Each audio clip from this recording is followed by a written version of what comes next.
Welcome to DQP Does, Drafty Quarters Podcast Network's movie review show. We are back again from outer space. I don't know what the fuck is going on. The fuck. All right. The movie review show where we stuff things. Sure. Come back again. Stuff things. Don't go there. I'm your host, Shane, and with me is my co-host, Russell. Oh, I'm co-host. Yeah, you're co-host on this show, remember? No? Hi, guys. Welcome to DQP Does stuff. Yeah. Oh, my God. And we got Nathan. I exist. Oh, man. Wow. It's been a minute since we did this show. I don't know why it's weird. So this week, were you gonna say something, or were you just breathing heavily into the mic? I forgot how to use the mic. We've been doing another show. Like, what the fuck are you doing? All right. This week we watched The Godfather, the first movie in the Godfather Trilogy. So let's go over that real quick. Do the cast. What? Nothing. Shane keeps thinking we're going to say something. Yeah. I'm trying not to walk on you guys. Call me Matt. But you're Nathan. Nope. Okay. So we had Marlon Brando as Don Vito Corleone, Al Pacino as Michael Corleone, James Caan as Sonny, Richard S. Castellano as Clemenza, Robert Duvall as Tom Hagen, Sterling Hayden as Captain McCluskey, John Marley as Jack Waltz, Richard Conte as Barzini, Al Lettieri as Solozzo, Diane Keaton as Kay Adams, Abe Vigoda as Tessio. Who did you think Abe Vigoda was? Alfred Molina. Yeah. Okay. Talia Shire as Connie. Gianni Russo as Carlo. John Cazale as Fredo. I don't know a lot of these names because it's fucking from the 70s. Oh, Alex Rocco was Mo Green. Yeah, I don't know a lot of these names. There's a shit ton of people in this movie. There's so many characters. But I mean, everybody's gonna know Marlon Brando. I mean, okay, so this movie is just full of shit that's in everything else, right? Yeah, but everything else took it from the movie. The movie was first. Yeah, that's weird. what I meant. Everything is like a reference back to this movie. Yeah, like anything that has anything to do with pop culture has like a bit in it that comes from this movie. Yeah. How did you get what you want? I made him an offer he couldn't refuse. Yeah. Which also means I put a gun to his head. Right, exactly. The look how they massacred my boy, yeah. You come to me on the day of my daughter's wedding. Like, yeah. So it was super weird watching this for the first time. Yeah. So I had never seen this before. I swear I've watched it, but there's a few parts where I didn't remember it at all, so I must have just like seen some of it somewhere for some reason. Yeah. I thought I had seen all of it, at least the first one, but apparently not. I knew all that stuff came from this. Nathan kept saying leave the gun, take the cannoli yesterday. But I don't know. I guess I didn't like put it together, I guess. I don't know. It was weird because like I knew it all came from this. Yeah. But it wasn't. It's just weird. Yeah, it's weird watching it again. Yeah. After or watching seeing all the references in something else. I bet that happened with a few movies. But yeah, this one when in you realize particular, this is what it comes from. Yeah. Yeah. So when Luca walks in to tell the Godfather how thankful he is for being there. I thought my assumption when he walked into the office finally, because he's sitting there at the wedding on the side, going over what he's going to say, and he keeps saying that I hope your boy is, or I hope her first child is a masculine child.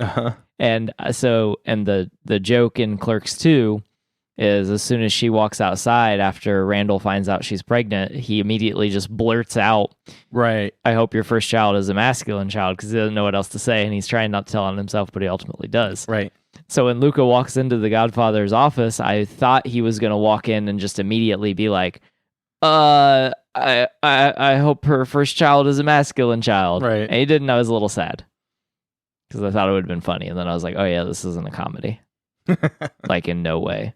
Yeah. Which was refreshing because had this movie been made now, it would also be a mobster movie and a comedy. Right. Yeah.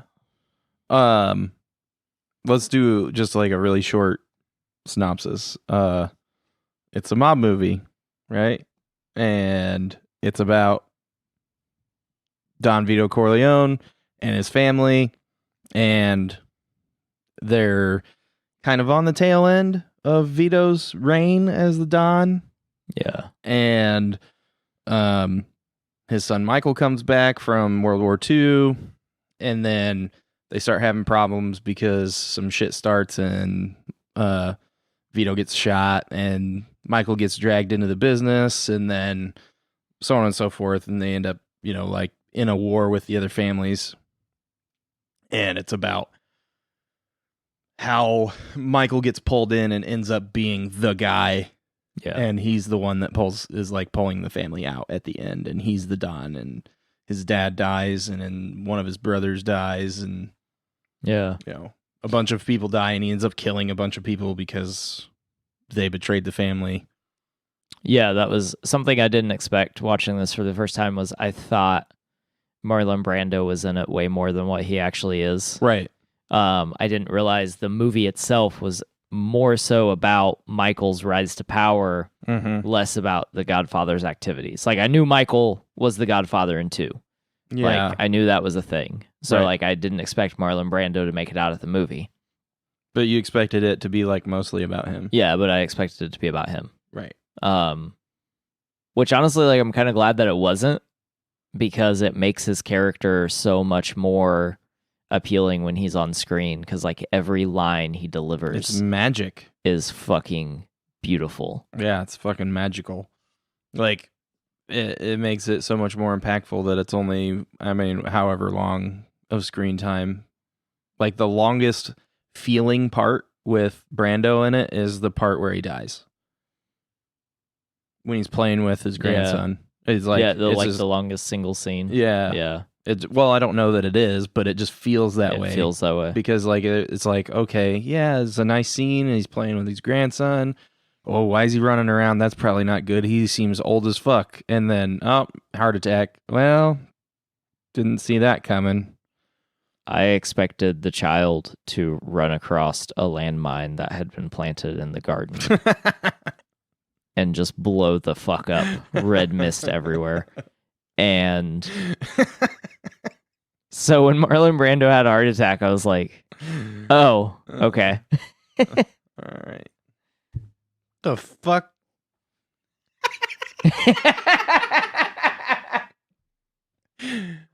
I was like, someone planted a fucking mine in there, like, because that's realistic. Dude, he said that when we were watching it, and I was like, what the fuck are you talking about? A landmine? He's like, yeah. New cinema has ruined me. Sometimes dumbassery can be surprising. Huh. Oh, my God. I just don't know where you got landmines in the 40s in America, in New York. In a garden. Yeah, I just thought someone... just snuck into the garden, planted a landmine. Yeah, they're like, this guy's gonna eventually run around these fucking tomato plants. Shady shit happens the whole movie. Yeah. Well, it would make way more sense for some dude in a fedora and a fucking trench coat to be hiding behind one of those tomato plants than there to be a fucking landmine in the garden. Jesus Christ. Oh, fuck. Yeah. So I woke up and I sat down and I watched it with you guys, right? And I came in when Michael was running around the hospital, freaking out about there not being guards. Yeah. Protecting his father. 45 minutes to an hour in there. Yeah. It's when McCluskey sent the guards home. Right. So then this morning I went back and watched I watched further than just what I hadn't missed. I watched so that way I had all the names straight on who was who.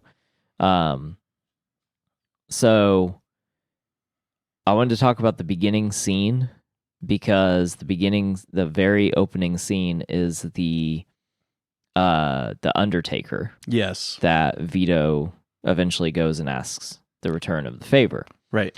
So, I thought this opening scene was really good because it's just like when you're like reading a book or like, you know, writing a book, the opening line is your hook. Like that's the line that's going to reel the readers in to finish the paragraph that you want to like kind of lay out how things are going to go.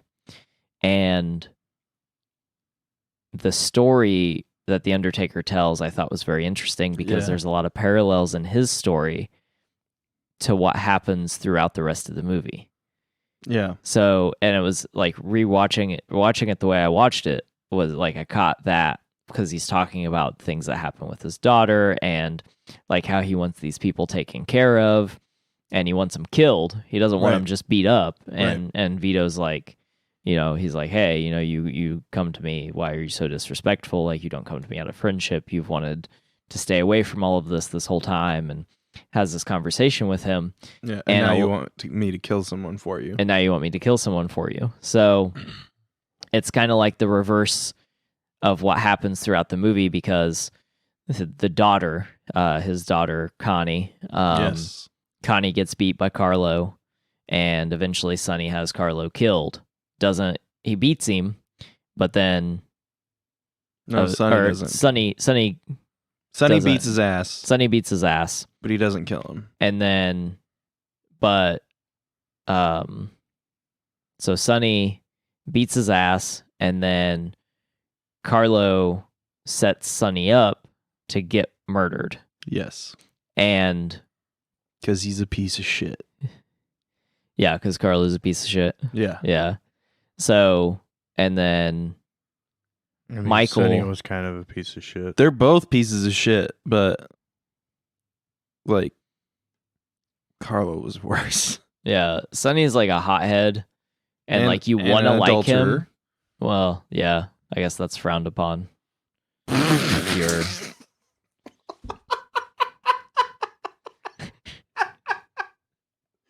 May your marriage last longer than this movie.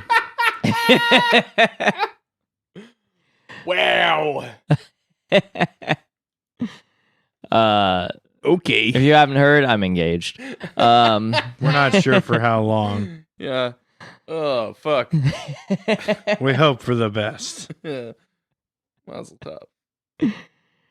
So anyway, the opening scene, I like the parallels between the Undertaker's story and the rest of the movie. Yes. But I also like that this character is he's barely in the movie, but he's the opening shot. And I don't know who that guy is. I don't know that I've ever seen that guy in anything else, but I love his acting in that opening scene, and it really draws me in. It like pulled me into the movie. Like I wanted to rewatch the whole movie again, but it was working on 10:30 and I needed to go to bed. So that opening scene is really good, and I love Marlon Brando in this. Like, holy fucking shit. Yeah. Like, I've always heard it was a great performance, but like until you watch it, like you don't even know. Yeah. Like, yeah, I mean, I loved everyone in this movie, I think. I don't know that there was anybody that was really like bad. And there were a lot of really good performances. Okay, sorry, Talia Shire.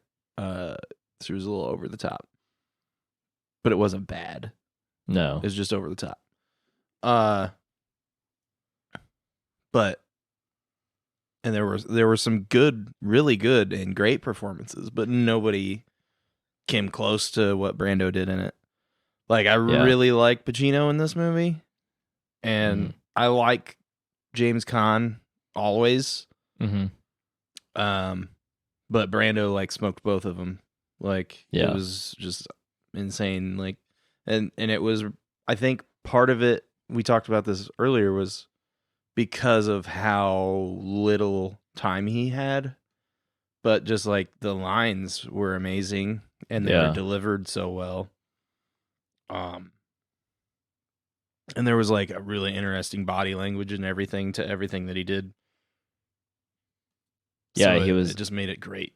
Yeah, he was very much like in the character. I honestly wonder if he wasn't just like Vito even off screen during the production, because it's one of those performances, you know, I would compare it to just one of those like legendary performances that the actor really just like dug into the character and like actually became that character. I don't know.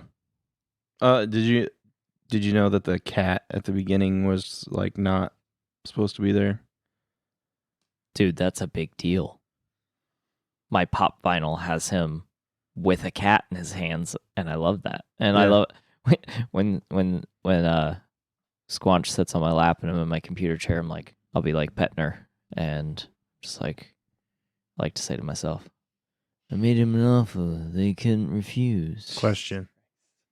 This is the first time you watched that movie? Yeah. Then you bought a pop of it? Oh, yeah. Without ever have seen the movie? Yes. So I had this idea where I was going to go through and I was going to make I have a couple short comics on my Instagram where I've taken pop vinyls and put word bubbles on them. Yeah, I remember this idea. It was great. Yeah. So, and the comics are like kind of funny. They're on my Instagram. But I wanted to make videos of the little pop vinyls and like do voiceovers over the pop vinyls. Mm-hmm. Eventually I discovered that this is illegal and I can't do it without rights to each and every single character from the actual company that owns the rights. I can't just be like, yo, Pop, you care if I do this? Because they can't even give me tell those you rights. yes. Yeah. Yeah, because they have licensing agreements too. So one of the stories I had came up with was I had to get a Godfather character because I wanted him and Bender from Futurama to hang out, but I also wanted Vito to have Gizmo tied up and like creating a gremlin army. Jesus. So I had to go get a Godfather character, and that was why I bought the pop. Oh. Yeah, so the cat was a stray that they couldn't like wrangle apparently, and Brando like picked it up and then just like played with it while they did the scene. That's fucking awesome. Yeah. So I mean that's what I read. So if anybody has any differing articles or stories or anything, email us at Drafty Quarters. DraftyQ at gmail.com. That's what it is. Do you have a plug sheet? Now's a good time to ask. I would have to print one. Oh. Jesus Christ. It's just like the old days. Yeah. It is. It's okay. We're going to go back to doing the plugs before the episode. Barry just like drops them in. Thanks, Barry. That's fine. Love you, Barry. There were a couple weird things about the movie that I had was some mistakes. When Sonny is beating the shit out of Carlo, there's some really bad shadow boxing. And then he like starts kicking him for real. And I almost wonder if it was the guy that played Carlo's fault and James Caan got pissed and started hitting him for real a little bit, you know? Or it's easier to like make contact with like a rib kick and not actually hurt a person. You know, one or the other. Yeah. But like the first two hits totally missed. And then when Sonny dies later, he gets absolutely massacred by several people with Tommy guns. And he is covered in blood. And then 2 seconds later, they drive up and find his body. And he's just got like a couple of holes in him. Like when they shot him up, his arms were tore up, his legs were tore up, his face, everything. And then when he's laying there, when they find him, and it's not like a close-up, it's a little far away. But, I mean, I guess we're sitting like 5 or 6 feet away from a 60-whatever-inch television. Yeah. So he's pretty big on that screen. And, like, he's just got, like, some red on his chest and, like, his arms and his legs. He's wearing, like, a gray suit. So it's not even, like, a dark suit where it wouldn't stand out. He's wearing, like, a fucking gray suit, like a light gray suit. So it's all perfectly clean and gray. It's like that shit would be, I mean, it would be soaking in. It wouldn't be like bright, but it would be darker. It wouldn't just be fucking almost white gray, you know? Yeah. So there was some continuity, and I'm sure there were a couple of other parts like that. I didn't really notice any big problems, but that was mostly what I noticed. There's a scene where an older guy is ranting and raving. I don't remember what he's doing. Is it at the wedding? It's not at the wedding. I don't know. Anyway, he clearly has dentures, and at one point during his speech, the top of his top dentures fall down. And he's like, he like grumbles through like a line and then like snaps them into place.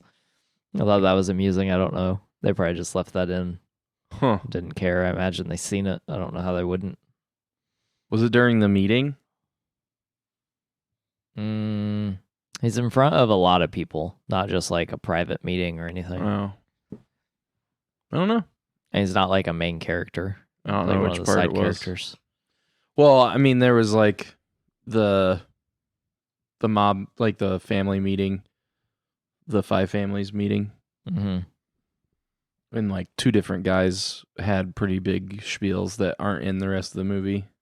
Yeah. Talia and who was the other guy? Nathan, do you remember who the other guy was? Vinciati or something like that, or like Berenza. No, that was the guy that had like helped them hold the meeting. The other guy I'm talking about he did talk a lot. Barnazzi, whatever. Bernazzi.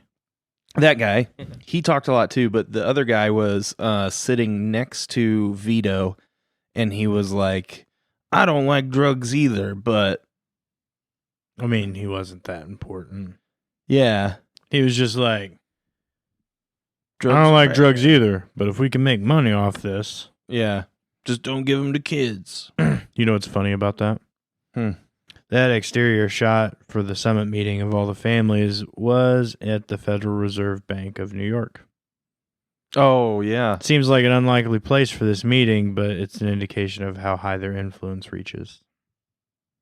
Yeah. You want to talk about goof-ups? Let's do it.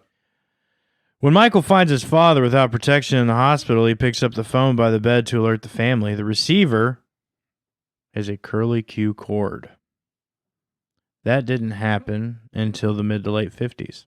As you know, this movie was set in what, 46, 47? Beginning. Yeah, when he gets shot. Also in that same hospital, when he's moving the bed, there's a sign near his shoulder that says, Robert O. Lowry as fire commissioner. He was in the 70s. In the 40s, it would have been Patrick Walsh. Whoops.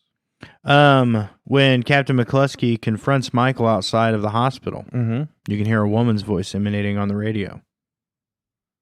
Nope, not back then. It was only men behind the microphone. This one got me. There was a 50-star flag. There were not 50 states in 1947. There were 48. Alaska and Hawaii didn't become states until 59. Yep. When was the 50-star flag? I just told you. No, when in the movie? Oh. The building where the peace conference is held. Oh. So that's like, yeah, that's still way before 59. I don't remember when I don't know when the movie ends. Because there's time jumps in the movie. Yeah, but not that big of a time jump because Vito was still alive. Yeah. Also, when someone is a Don, that does not replace their first name. Right. So I would not be Don, my last name. Right. I would be Don Nathan. Your last name. Well, they didn't do that in the movie. They fucked up. Oh. Don Corleone. It should have been Don Vito. Don Corleone sounds cooler, though. Doesn't matter what sounds cool. It matters what's right. After you say it long enough, it sounds right. Yeah.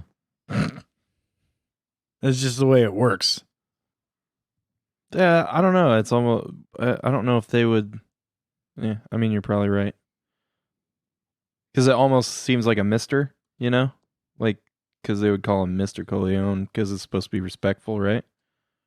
But I don't know. Let's do more. Don Corleone's discharged from the hospital in the newspaper. In the lower right hand is the table of contents, with the first item being TV radio listings. If TV listings existed at all in 1946, they would not be noted before radio listings. Right. And then in 1945, the Empire State Building is shown with a 222-foot television antenna mast that they did not acquire until 1950. I mean, there's a ton of these. Yeah, I mean, that's hard to do, especially if you're using... I mean, this was before CG, right? So they couldn't just, like, go through and erase shit. Oh, there was a 50-star flag also when they were Christmas shopping. Michael and Kay. That was 46. I mean, that was before anything happened. When the Don died and, when Don Corleone died, I'm sorry, Don Vito died. Do you remember seeing anything in the background of the funeral? Yeah, there was like flags and shit. There was a highway. Oh, there was a highway? With 1970 semis. Oh. So, yeah. Even though this is a Francis Ford Coppola movie. Yeah. But there's still screw-ups even in the 70s. Yeah, I feel Changed like my mind. This movie sucks. Oh. It was in the 70s. Hold on. Here's one. Give it a pass on that stuff. When Apollonia drops her nightgown, she has a tan lines from a bikini top. Apollonia would not have been allowed to wear a bikini given her family values. Ah, yeah. Also, that's interesting. That woman stopped making movies because she was only wanted for nude scenes, and she said that was not right. This being her first one. Oh, damn. Which, after discussion on age, she might have barely just made it to be in this movie at that point. Yeah. She was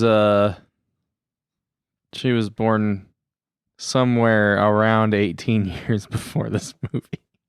Yeah, and if you did we take into We didn't take into account production. No, we did not. It was the last scene that they filmed. The week before it came out. Yep. They're like, we got to go back and get that titty shot. Yeah, I don't know. Oof. Yeah. Well, go her for bowing out of Hollywood. Yeah, that's fucked up. For self-respect.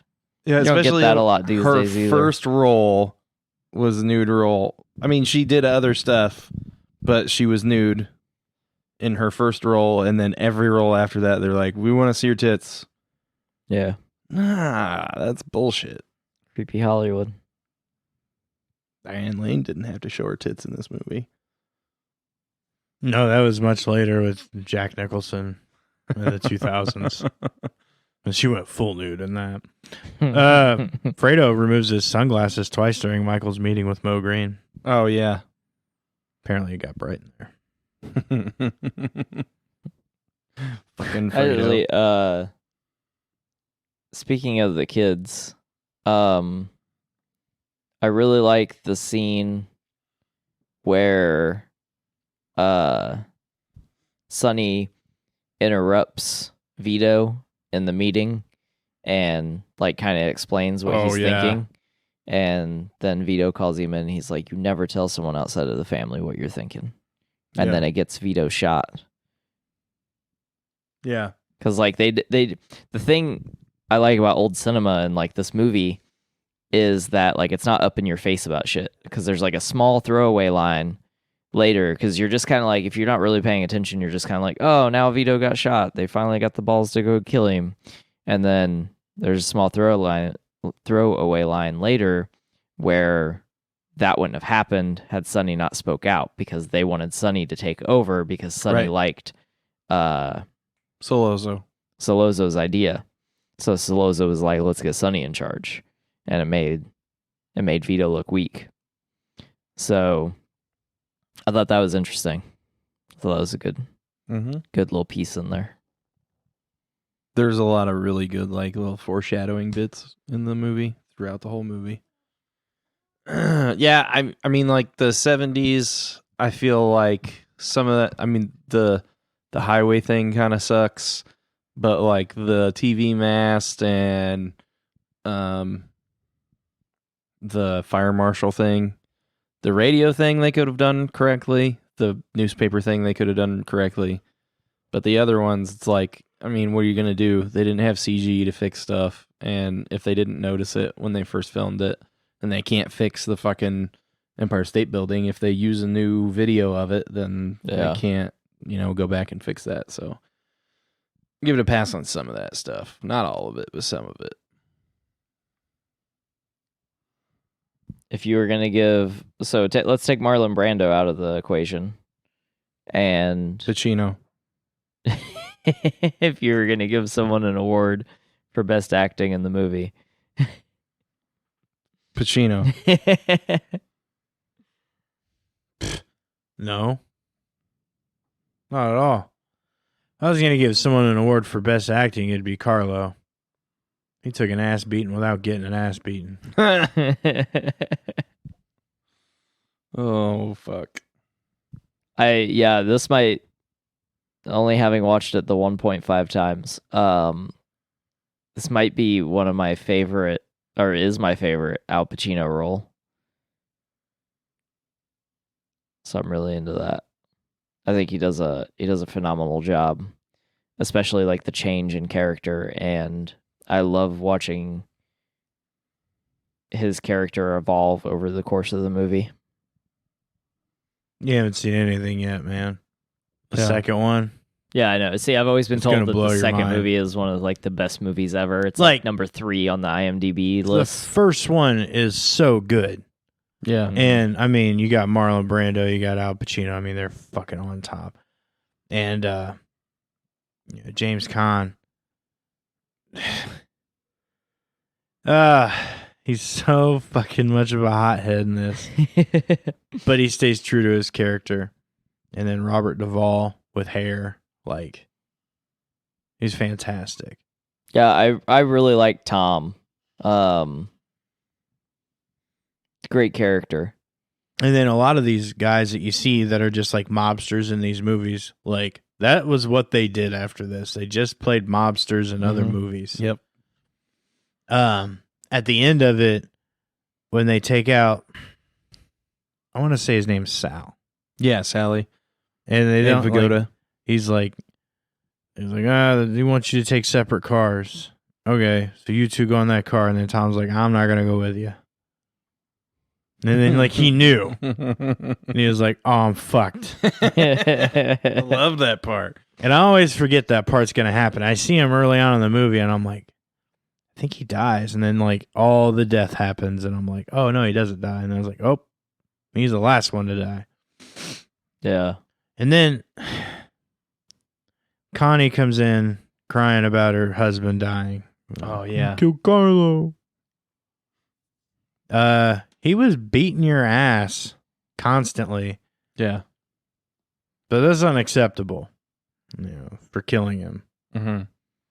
I think if I would have been him, I'd have been like, he had it coming. Right? And if you don't shut your fucking mouth, you do too. That's why I'm not a mobster. I would have nobody around me. You'd be Sonny. Yeah, I'd be sleeping with the fishes. I loved the part after that where Kay is like, is it true? And just like keeps pestering him, and he's like, enough. He's like, okay, I'm sorry. This one time you can ask me about my affairs. And she's like, okay, is it true? He just fucking straight lies to her face. I wish she would have like defined the. I wish she'd been like, "Is what true?" And she would have defined the question. Be like, "Yeah, did you kill Carlo?" And he could have easily said no. Yeah, because he didn't. Because he didn't kill him. The what's his nuts did. Yeah. I can't remember. He was my favorite character. Clemenza? Yeah. Yeah. Where he like shows him the gun and he's like, I left it loud. Yeah. And I put special tape on it. I don't know what kind of special tape you fucking you like rolled some duct tape up. Fucking like fingerprint tape. Yeah. I don't know what that was about. Oh my god. Every time he reaches for that gun behind the toilet, I'm like, oh, shit, is it there? Oh, it is there. He reaches around for so long looking for that fucking gun. Oh my god. So much tension. Oh, okay. So there's something that I wanted to talk about because we talked about giving awards for the movie, right? Mm-hmm. So it was nominated for best thriller. 1, 2, 3, 4, 5, 6, 7, 8, 9, 10, 11 Oscars. Jesus. And it won 3. It won what the fuck? Best Picture, Best Actor in a Leading Role, and Best Writing Screenplay based on material from another medium. But there's some weird shit that happened. Okay. So it won Best Picture, nothing big deal there. It won Best Actor in a Leading Role for Brando. Brando did not attend the ceremony, choosing instead to have himself represented by Sachin Littlefeather. I'm probably saying that first name wrong. A Native American Californian actress. She clarified that Brando respectfully refused the award due to the poor treatment of American Indians in entertainment, as well as the recent Wounded Knee incident. After several jeers were drowned out by applause, Littlefeather further stated that she hoped she had not intruded and that our hearts and understandings will meet with love and generosity. So that was kind of weird. Mm-hmm. The best writing, the guy wasn't there. It was accepted by family. Whatever. No big deal. James Caan was 3 people from the movie were nominated for Best Actor in Supporting Role. From the same movie. James Caan, Robert Duvall, and Al Pacino. Pacino did not attend the ceremony in protest of perceived category fraud, as his performance reflected greater screen time than that of his co-star Marlon Brando. Pacino believed he should have received a nomination for Best Actor in a Leading Role. Huh. Yeah. That's interesting. That is interesting. It was also nominated for Best Director, Best Costume Design, Best Sound, Best Film Editing, Best Music. I mean, it was nominated for a bunch of shit at the Golden Globes, BAFTA, Saturn. I mean, everything. What the fuck else came out that year that it didn't sweep the awards? I don't fucking know. They just didn't feel like giving them all to the same fucking movie. I don't know. Huh. I don't know. But I thought that was interesting. He was like, no, fuck you. Am I gonna like to, or am I gonna feel like he's Al Pacino from Scarface? We'll find out, I guess. You know what? I am excited for 2. I'm excited for 3 too. I've heard bad things about it, but I really wish they would have made a movie where Fredo is the Don. That's a movie I'd want to see. What the fuck is wrong with you? Probably the worst fucking movie ever. Yeah. Holy shit. All right, let's rate this movie because fucking Russell's apparently out of shit to say, so he's just saying dumb shit. Oh my god. Fredo, fuck you. All right, I'm going to give this a 9.5 because I'm okay. This is like a kind of movie that I really fucking like. Mm-hmm.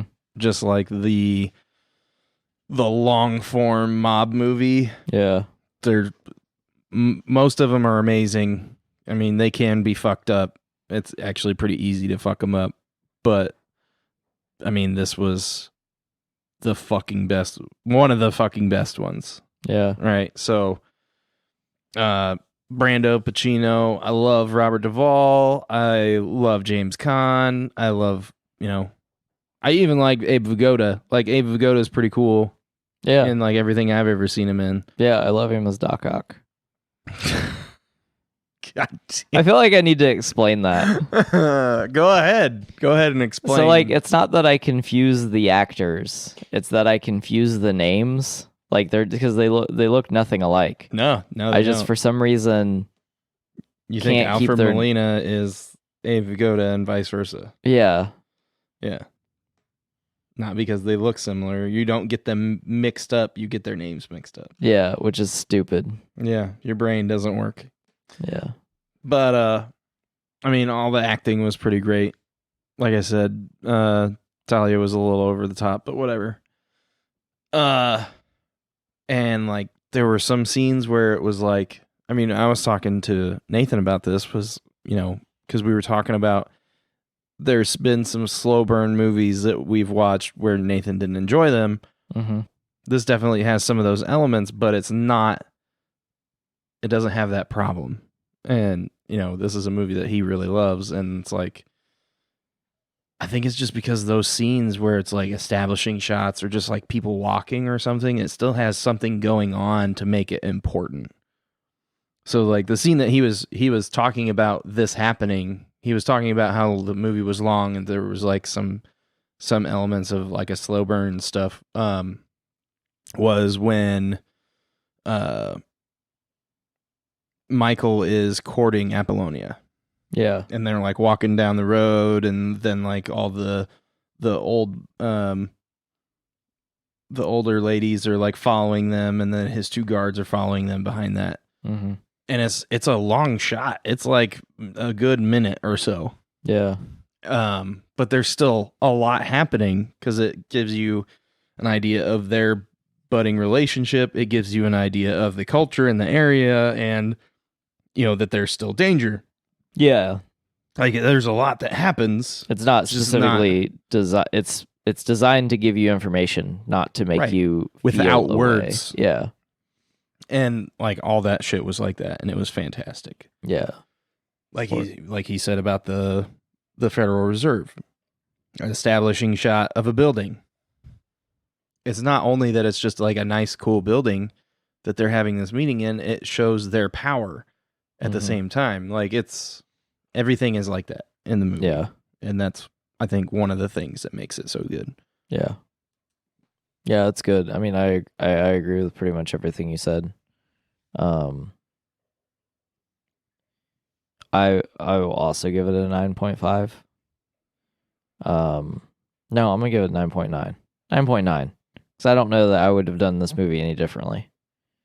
Like, there's not really anything about it that I disliked. It's consistent.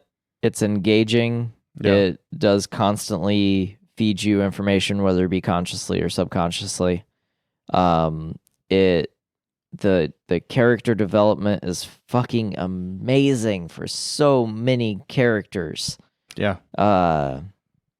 Specifically, like, I love Michael's arc because he's not a member of the family. Oh, look, he's a member of the family. Oh, look, he's running the family. Yeah. And you can really, like the way I watched it, so I watched like the last 2 hours first, and then I went back and watched an hour and 45 minutes of it again. The first it's like half. Your own personal flashback. Yeah, it was super weird. It was almost like Tarantino directed it for me. So I caught a lot of in the beginning where Michael is like kind of the reluctant hero, but the family needs him, and so he comes back to the family, and then he, ends up being the saving grace. Yeah. Because without him, Sonny would have ran everything. I mean, Fredo would have been next in line, I guess, if Michael wouldn't have done it. But you would have got your movie. I would have got my movie. And nobody would have talked about this movie ever again. Yeah, there wouldn't be a 2 or a 3. Nope. So, I'm super curious to find out why 3 is so bad, but we'll get there. That's what I got. Nathan, how do you feel? Dozen cannolis, man.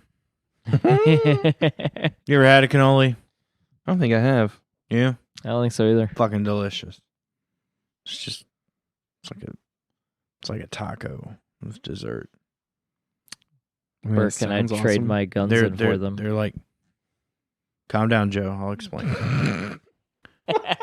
So there's this shell of pastry that's like rolled up like a cigarette, and then they put like Italian cream filling in it. Ooh, delicious. They are delicious. They sprinkle them with powdered sugar or put chocolate chips in them. They're fantastic. Just like this movie. This movie's really good. This movie's fantastic as well. You know who else enjoys Italian cream filling? Adrian. I was going to say Apollonia. Yeah, or Apollonia. Kay. Connie. Whoever that other bridesmaid was. Man, I just, like, a lot of movies that are fucking 3 hours long, some of them are hard to sit through, and you think this one's going to be hard to sit through, and it's really not. Because the long shots are establishing shots. They're not just trying to fill time making the greatest fucking movie ever like others have done.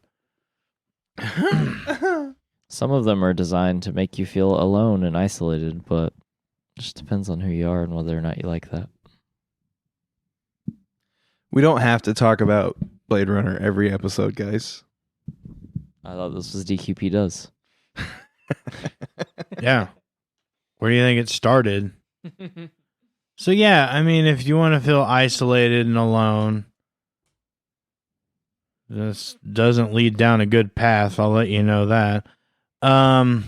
Watch that shit show. But if you want to watch a really good movie that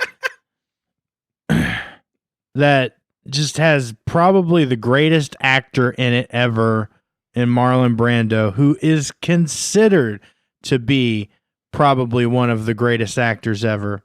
Yeah. Watch the fucking Godfather. I agree. I agree with that. Yeah.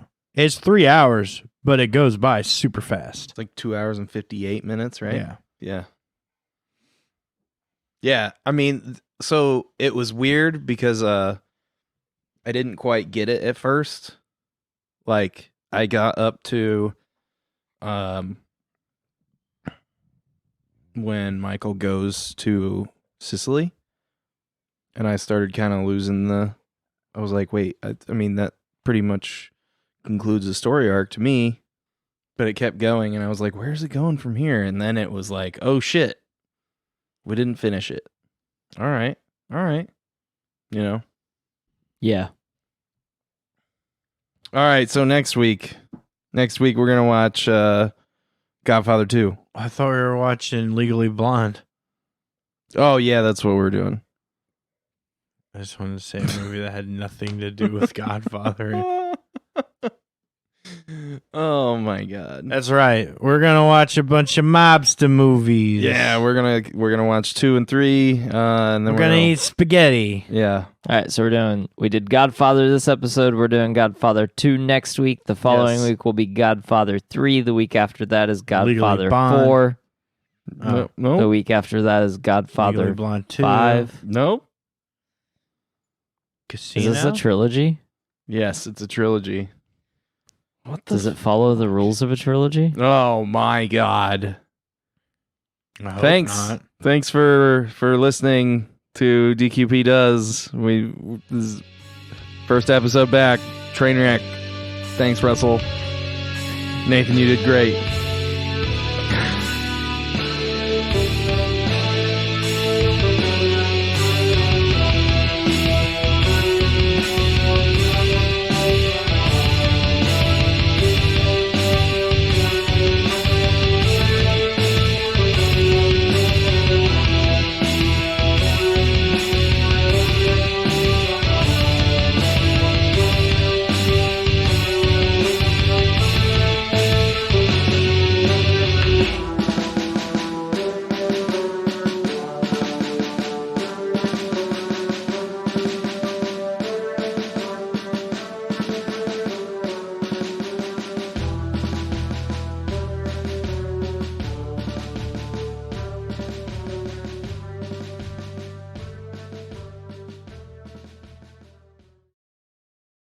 I didn't have a quote.